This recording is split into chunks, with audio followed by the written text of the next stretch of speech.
Ang pagpili nato ni Kristo dapat mahimong rason nato sa pagtindog. Nga dili ta kapuyon sa paghinulsol, dili ta pulan sa pagpangumpisal. Nga bahala og nagkamuritsing na ta sa sala, mubarog og mubalik gyud ta sa Ginoo. Because we have made a choice and we continue to renew the choice every day in our life.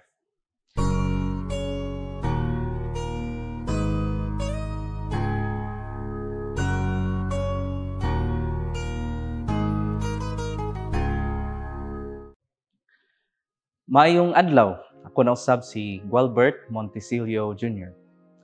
Kagahapon, atong nahisgutan sa atong pamalandong ang tension between belief and unbelief.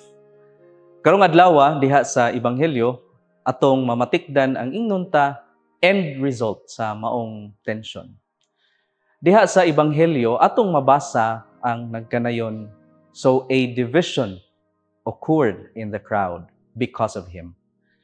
Nagpahinumdom na lang pud hinuon ni nako sa giingon ni Jesus sa laing bahin sad sa Ebanghelyo ni Mateo, "Do not think that I have come to bring peace to the earth. I have not come to bring peace, but a sword."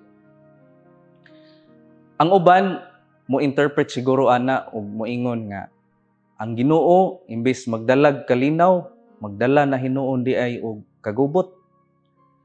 Pero dili baya. Rather, ang pagpaila ni Jesus diha sa kinabuhi sa tao o ang iyang pag-abot sa kinabuhi sa tao nag-require anang tawhana og decisiveness.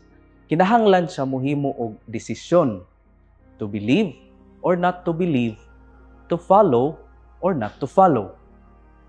Ug mao ni ang hinungdan nga diha sa Ebanghelyo, there was division in the crowd. Perhaps all of them experienced the tension between belief and unbelief. Pero ang realidad kay diha rata kutob. Ang tension di man mao ang kahumanan. Ang tension mosangput gyud na sa pagpili or choosing. Pariharaan ng naay baligya nga sapatos, for example. Ang choice mao ang mopalit o di mopalit.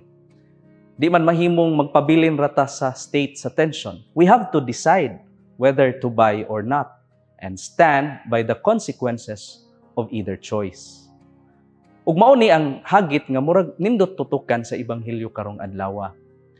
That in the midst of the tension between belief and unbelief, as Christians, we choose to believe in Jesus, the Son of God. And along with that choice is the consequences nga sa atong pagpili sa pagtuo ni Kristo, naagyoy uban nga di mo tuo kaniya, and worse, mo biay-biay nato nga mituo kaniya. And yet, we made a choice to believe and follow Him. Tuguti ko sa pag-relate na pod niini sa atong Lenten season.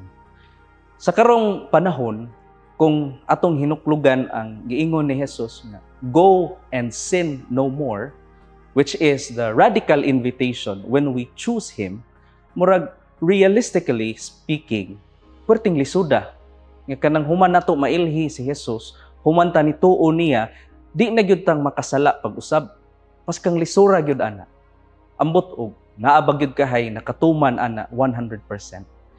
Pero ang pangutana, mutuo or mutugot ba kita nga kini nga kahuyang maoy makapahunong nato sa pagtuo ni Kristo?